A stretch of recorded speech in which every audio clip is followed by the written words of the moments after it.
Fit 99, nyalakan kamera Anda. Muslim, Bang? Assalamualaikum. Muslim.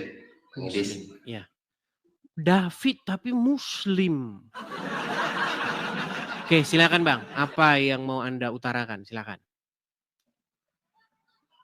Dengan pernyataan Mas Edis yang di belakangnya Mas Edis itu. Ternyata setan pun sanggup membuat ayat semisal Al-Quran. Nggak tahu juga pasti dia kan. Bang, saya tanya dulu nih, biar saya nggak kena kritik lagi. Katanya saya beraninya lawan orang-orang awam.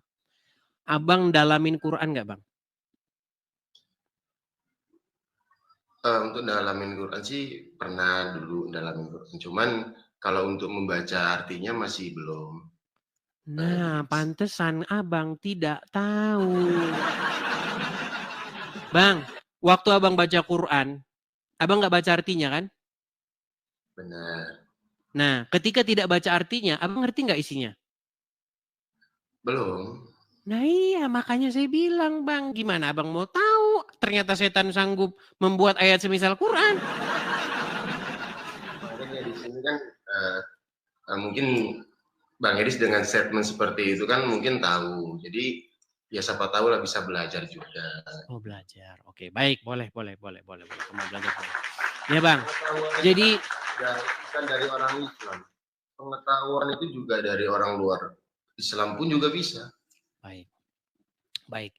Jadi gini Bang, abang kalau baca Quran, pernah nggak abang mengucapkan A'udzubillahi minasyaitonirrajim? Iya. Selalu begitu kalau mau baca Quran kan? Kalau awal baca Quran sih bukan dari awal baca Quran ya. Setiap kita mau melakukan.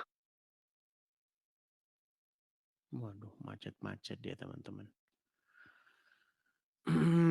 Aduh, kalau udah ngomong kalau macet mati gini sulit ini, harus tambah bodrek ini. Oke, mungkin nanti abang bisa masuk lagi Bang David, karena abang nge-lag, mungkin sinyal atau bagaimana, nanti saya naik, nah kan, tuh ya, saya tangan sekitar ini ya, jadi dia nampaknya putus sinyal atau ngedrop atau bagaimana. Ya, teman-teman pengumuman ya, kalau Anda mau naik kemari, pastikan sinyal Anda itu setidak-tidaknya 4 bar. Ya, penuh begitu. Kalau merah atau apa nanti susah naiknya ya. Oke, kita lanjutkan kembali. Oke, sebelum lanjut kembali, sekali lagi teman-teman ya. Teman-teman, sahabat-sahabat Kristenku dimanapun teman-teman sekalian berada, teman-teman seperti yang saya katakan, kita ada program ya teman-teman ya. Ada program pendirian rumah apologet di sini. Bentar ya. Ini David udah naik lagi. David sudah naik lagi deh. Ya Bang David, kenapa tadi Bang? Tadi itu apa namanya, ada pemberitahuan kalau ponselnya terlalu tinggi cahayanya, jadi mati gitu. Canggih kali ya. Bukan dari. Oke, baik ya. Jadi sebelumnya aku tanya dulu sama Abang nih, masalah ternyata setan sanggup membuat ayat semisal Al-Quran. Abang pernah dengar tantangan orang Islam yang mengatakan jikalau kamu mampu buatlah ayat semisal Al-Quran. Pernah dengar ayat itu? Belum pernah. Belum pernah juga. Tantangan untuk membuat ayat semisal Al-Quran? Belum pernah. Baru dengar dari kata Mas Edis. Baru dengar. Baik, saya tunjukkan ya. Kita tunjukkan ya. Saya sabar. Nih, saya tunjukkan. Itu ada, saya balik saja kamera saya. Balik. Kemudian saya kesinikan. Nih, ini saya tunjukkan dari literatur Islam ya. Ini dari Republika. Perhatikan Bang. Tantangan Al-Quran yang tak mampu dijawab orang kafir sampai detik ini. Apa tantangannya itu? Ternyata tantangannya itu adalah membuat ayat, membuat yang seperti Al-Quran. Nih. Tantangan untuk menandingi Al-Quran. Nih. Ayat-ayatnya di mana saja nih? Katakanlah, sesungguhnya jika manusia dan jin berkumpul untuk membuat yang serupa dengan Al-Quran ini, mereka tidak akan dapat membuat yang serupa dengannya, sekalipun mereka membantu satu sama lain. Jadi walaupun panggil jin, setan, gondorwo, kuntilanak, nggak bakal sanggup membuat ayat yang semisal Al-Quran. Ini klaimnya Al-Quran. Oke. Ya, tetapi ternyata saya akan membuktikan bahwa setan sanggup membuat ayat semisal Al-Quran. Bahkan Muhammad sudah mengikuti ayat tersebut. Nah, di mana ayat tersebut? Nah, saya tunjukkan. Ayat tersebut ada di dalam surat An-Nahl. Perhatikan ya. Oke, siap. Nih, ini ayat yang setiap hari kalian bacakan. Bentar. Tapi sebelum ke An-Nahl, kita ke anu dulu ya. An-Najm dulu ya. Kita ke An-Najm dulu. Sabar ya teman-teman ya. Aduh, kita ini belum terorganisir ini. Masih. Oke, sabar ya. Itu ada di dalam surat Al-Hajj ayat 52 nih. Ya, sebelumnya kita ke sini dulu nih. Dan kami tidak mengutus sebelum kamu seorang rasul pun, dan tidak pula seorang nabi, melainkan apabila ia mempunyai suatu keinginan, setan pun memasukkan godaan-godaan terhadap keinginannya itu. Allah menghilangkan apa yang dimasukkannya oleh setan itu, dan Allah menguatkan ayat-ayatnya, dan Allah Maha mengetahui lagi Maha bijaksana. Nah, mungkin kalau abang baca Quran cuman Arabnya doang nggak tahu. Jadi gini bang, maksudnya. Jadi ayat ini itu tentang bagaimana orang-orang kafir sangat senang sama Muhammad. Karena Muhammad menyebut Tuhan-Tuhan mereka dan Muhammad sujud bersama orang-orang kafir.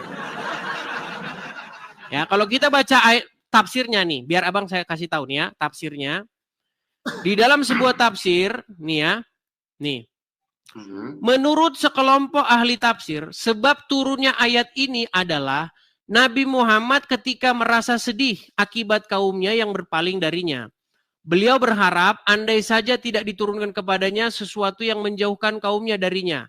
Hal ini karena besarnya keinginan beliau terhadap keimanan mereka. Suatu hari, nih, beliau duduk di tempat berkumpul kaumnya. Dan ketika itu diturunkan kepadanya surat An-Najm. Lalu ia membacakan ayat-ayatnya sampai begini. Maka apakah kamu patut, hai, nih ya, itulah burung-burung bangau yang putih yang tinggi dan sungguh syafaatnya sangat diharapkan. Ketika kaum Quraisy mendengar ini, mereka bergembira. Dan ketika Rasulullah bersujud pada akhir surat ini, seluruh orang beriman dan musyrik yang ada di tempat kumpulan itu ikut bersujud. Kemudian orang-orang Quraisy bubar dengan rasa senang sambil berkata, Muhammad telah menyebut Tuhan-Tuhan kami dengan sebutan yang sangat baik. Lalu Jibril mendatangi Rasulullah dan berkata, apa yang kamu lakukan? Kamu telah membaca untuk orang-orang apa yang tidak diturunkan oleh Allah. Setelah itu Rasulullah merasa sedih dan sangat takut. Maka Allah menurunkan ayat ini. Nah, lihat itu. Ya itulah. Jadi Muhammad dimasukkan ayat-ayat setan ke dalam hatinya. Jadi Quran, nih perhatikan. Maka turunlah ayat ini. Dan tidak kami mengutus sebelum kamu, wahai Muhammad, maksudnya ya, seorang Rasul pun. Dan tidak pula seorang Nabi. Melainkan apabila ia mempunyai suatu keinginan, setan pun memasukkan godaan-godaan terhadap keinginan itu. Jadi sempat ada ayat dari setan, ternyata dikira Muhammad ayat Quran. Akhirnya Muhammad sujud bersama orang-orang Quraisy. Berarti setan sanggup nggak membuat ayat yang semisal Al-Quran? Bisa. Bisa mungkin. Memang bisa, Bang. Iya, benar. Akhirnya ayat tersebut ayat tersebut akhirnya diganti sama Allah. Nah, ketika diganti sama Allah, orang-orang langsung berkata, kamu tiada lain adalah orang yang mengada-ngada saja, wahai Muhammad. Itu diabadikan. Diabadikan. Makanya teman-teman, ketika teman-teman membaca Al-Quran, abang kalau baca Quran bilang, auzubillahi minasyaitonirrajim, betul? Bukan sekedar baca Quran aja sih. Mau melakukan hal apapun. Aku berlindung kepada Allah dari godaan setan yang terkutukan. Sebelum kita membaca bismillah, kita harus mengucapkan itu dulu. Apa sebabnya kalau abang tahu? Sebabnya tahu nggak apa? Apa bang? Supaya dijauhkan dari godaan setan. Nah, ternyata ya, kalau menurut Bang Edi sendiri, setan yang sesungguhnya itu seperti apa? Baik, saya tunjukkan ayatnya ya. Dalilnya dulu. Kalau kita ngomong harus ada dalilnya.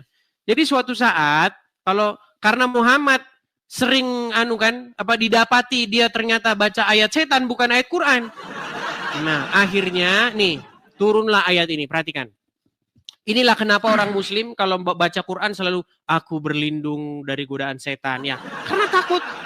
Karena takut nanti kena goda setan kalau baca Quran. Nih, apabila kamu membaca Al-Quran, hendaklah kamu meminta perlindungan kepada Allah dari setan yang terkutuk. Nah, terus ya, saya tunjukkan. Ayat selanjutnya. Sabar. Ayat 99-nya. Sesungguhnya setan itu tidak ada kekuasaannya atas orang-orang yang beriman dan bertawakal kepada Tuhannya. Sesungguhnya kekuasaan setan itu tadi ya, hanyalah atas orang-orang yang mengambilnya menjadi pemimpin dan atas orang-orang yang mempersekutukannya dengan Allah. Nanti saya tunjukkan dari ayat ini bahwa Muhammad mempersekutukan Allah. Nanti saya tunjukkan, Bang. Nah, ini pembuktiannya. Dan apabila kami letakkan suatu ayat di tempat ayat yang lain sebagai penggantinya. Ini Bang. Ini yang tadi saya bilang ayatnya diganti Bang. Aduh dia macet. Macet lagi dia teman-teman. Aduh macet lagi dia. Ya. Dia udah keluar lagi terpental. Nih ya. Dan apabila kami letakkan suatu ayat di tempat ayat yang lain sebagai penggantinya, padahal Allah lebih mengetahui apa yang diturunkannya, mereka berkata, sesungguhnya kamu adalah orang yang mengada-adakan saja. Bahkan kebanyakan mereka tiada mengetahuinya. Nih, jadi orang-orang itu sudah tahu bahwa Muhammad itu cuma ngada-ngada saja. Ya kan? Karena apa? Ternyata ayat yang kemarin diturunkan membuat orang-orang kafir itu suka sama Muhammad. Oh, Muhammad menyebut Tuhan-Tuhan kami. Yuk, silakan yuk. Saya itu kalau ngomong selalu ada dalilnya. Yuk, silakan. Yang ustadz naik ke sini. Kita bahas ini. Jikalau kamu memiliki ilmu pengetahuan. Iya, ini David ngajukan naik lagi. Besok lagi aja Bang, karena kita sudah mengajukan permintaan naik, tapi Anda lagi nih, gimana? Coba sekali lagi ya, terakhir nih. Kalau masih macet-macet lagi, tuh kan. Bang David, kalau mau naik lagi, coba sinyalnya yang bagus dulu Bang.